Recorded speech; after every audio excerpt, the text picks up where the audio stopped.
Everyone, welcome to నేను మీ Sravani. Please subscribe and hit the bell button. ఇవాళ మన ఛానల్లో healthy and tasty coffee bean cookies recipe మీతో షేర్ చేస్తున్నానండి. ఇవి చాలా హెల్దీ, ఎందుకంటే మనం ఈ కుకీస్ని రాగి పిండితో ప్రిపేర్ చేసుకోబోతున్నాం. పిల్లలకి హెల్దీ ఫుడ్ ఇవ్వడం ఛాలెంజింగ్ టాస్క్ అండి, బట్ ఇలాంటి కుకీస్ చేసి పెడితే వాళ్ళు ఇష్టంగా తింటారు. ప్రాసెస్లోకి వెళ్ళే ముందు ఆల్రెడీ ఛానల్ని సబ్స్క్రైబ్ చేసుకొని వాళ్ళు సబ్స్క్రైబ్ చేసుకోండి, అలాగే పక్కనే ఉన్న బెల్ ఐకాన్ని కూడా ప్రెస్ చేయండి. ఇంకా లేట్ చేయకుండా ప్రాసెస్లోకి వెళ్ళిపోదాం. Let start.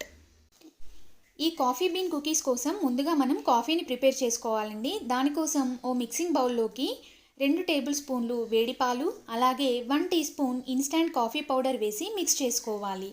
ఇలా ప్రిపేర్ చేసి పెట్టుకున్న కాఫీ మిక్స్ని ఓ పక్కన పెట్టుకొని నెక్స్ట్ మరో మిక్సింగ్ బౌల్లోకి 1/2 కప్ రిఫైండ్ ఆయిల్, అలాగే 1/2 కప్ టు 3/4 కప్ షుగర్ వేసుకోవాలి. మీరు ఈ షుగర్ క్వాంటిటీని మీకు టేస్ట్కి తగ్గట్టుగా అడ్జస్ట్ చేసుకోండి. ఓసారి ఆయిల్ అండ్ షుగర్ని చక్కగా మిక్స్ చేసుకోవాలి. మీరు ఇక్కడ షుగర్ డైరెక్ట్గా తీసుకోవడానికి బదులుగా షుగర్ పౌడర్ని కూడా తీసుకోవచ్చు, కానీ మధ్యలో క్రిస్టల్స్ లాగా తగులుతూ క్రంచీగా బాగుంటుందని నేను డైరెక్ట్గా షుగర్ తీసుకున్నాను. నెక్స్ట్ దీంట్లోకి ముందుగా రెడీ చేసి పెట్టుకున్న కాఫీ మిక్స్ని వేసుకొని చక్కగా మిక్స్ చేసుకోవాలి. మీకు కాస్త స్ట్రాంగ్ కాఫీ ఫ్లేవర్ కావాలనుకుంటే కాఫీ పౌడర్ని ఇంక్రీజ్ చేసి తీసుకోండి. నెక్స్ట్ దీంట్లోకి 3/4 కప్పు రాగి పిండిని కొద్దిగా వేసుకుంటూ ఉండలు లేకుండా చక్కగా మిక్స్ చేసుకోవాలి. ఒకేసారి రాగి పిండి మొత్తాన్ని కూడా వేసుకున్నట్టయితే మనకి ఉండల్లాగా ఫామ్ అవుతుంది, పర్ఫెక్ట్గా మిక్స్ అవ్వదు. సో బ్యాచెస్ వైజ్గా వేసుకొని మిక్స్ చేసుకోవాలి. చూడండి, రాగి పిండి బాగా మిక్స్ అయిపోయింది కదా. నెక్స్ట్ దీంట్లోకి 2 టేబుల్ స్పూన్ కోకో పౌడర్ని యాడ్ చేసుకొని మిక్స్ చేసుకోవాలి. ఈ కోకో పౌడర్తో కుకీస్కి మంచి ఫ్లేవర్ వస్తుంది, టేస్ట్ కూడా బాగుంటుంది.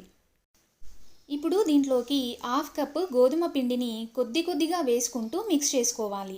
మీరు కావాలనుకుంటే వీట్ ఫ్లోర్కి బదులుగా మైదా కూడా యూస్ చేసుకోవచ్చండి, కానీ మనం ఇక్కడ కుకీస్ని హెల్దీగా ప్రిపేర్ చేసుకోవాలనుకున్నాం కదా, అందుకని నేను ఇక్కడ వీట్ ఫ్లోర్నే యూస్ చేశాను. చూడండి, ఇక్కడ కుకీ మిక్స్ రెడీ అయిపోయింది. దీన్ని మనం డో లాగా నీట్ చేయాల్సిన పని లేదండి, ఇలా జస్ట్ మిక్స్ చేసుకుంటే సరిపోతుంది.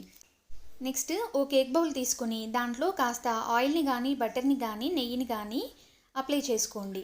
నెక్స్ట్ దీంట్లో కాస్త పొడి పిండిని స్ప్రింకిల్ చేసుకోవాలి. ఇన్ కేస్ మీ దగ్గర బటర్ పేపర్ అవైలబుల్ ఉన్నట్టయితే డైరెక్ట్గా బటర్ పేపర్ని యూస్ చేసుకోవచ్చు. నెక్స్ట్ ముందుగా రెడీ చేసి పెట్టుకున్న కుకీ మిక్స్ తీసుకొని మనం కుకీస్ని ప్రిపేర్ చేసుకోవాలి. మీరు ఈ మిక్స్ని మీకు కావాల్సిన సైజ్కి తగ్గట్టుగా తీసుకొని ఇలా ఇక్కడ చూపించిన షేప్లోకి మౌల్డ్ చేసుకోవాలి. చూడండి, ఇలా కాఫీ బీన్ షేప్లోకి మౌల్డ్ చేసుకున్న తర్వాత దీనిపైన ఓ స్పూన్తో కానీ ఫోక్తో కానీ ప్రెస్ చేసుకుంటే మీకు పర్ఫెక్ట్ కాఫీ బీన్ లుక్ వచ్చేస్తుంది. ఇలాగే మిక్స్చర్ మొత్తాన్ని కుకీస్ లాగా ప్రిపేర్ చేసుకొని ఈ కేక్ బౌల్లో అరేంజ్ చేసుకోవాలి. నెక్స్ట్ మీడియం ఫ్లేమ్లో ప్రీహీట్ చేసుకున్న తవాపై ఓ స్టాండ్ పెట్టుకొని ఈ కుకీస్ని ఉంచి ఓ మూత పెట్టుకొని 25 to 30 మినిట్స్ లో మీడియం ఫ్లేమ్లో కుక్ చేసుకోవాలి. మీకు 30 మినిట్స్ తర్వాత మూత తీసి చూస్తే కుకీస్ కాస్త సాఫ్ట్గా అనిపించినా తవా పైన అలాగే ఉంచి మూత పెట్టుకుని చల్లార్చుకుంటే మీకు ఈ కుకీస్ క్రంచీగా అవుతాయి. ఇలా చల్లార్చుకున్న ఈ కుకీస్ని ఎయిర్ టైట్ కంటైనర్లో పెట్టుకుని స్టోర్ చేసుకోవచ్చు. చూడండి, ఎంత బాగా ప్రిపేర్ చేసుకున్నామో హెల్దీ కుకీస్ని. మీరు కూడా తప్పకుండా ట్రై చేయండి. ఫైనల్లీ ఇదండి ఇవాల్టి వీడియో. నచ్చిందా? వీడియో కనుక నచ్చినట్టయితే లైక్ చేయండి, షేర్ చేయండి, ఛానల్ని తప్పకుండా సబ్స్క్రైబ్ చేసుకోండి. Thanks for watching.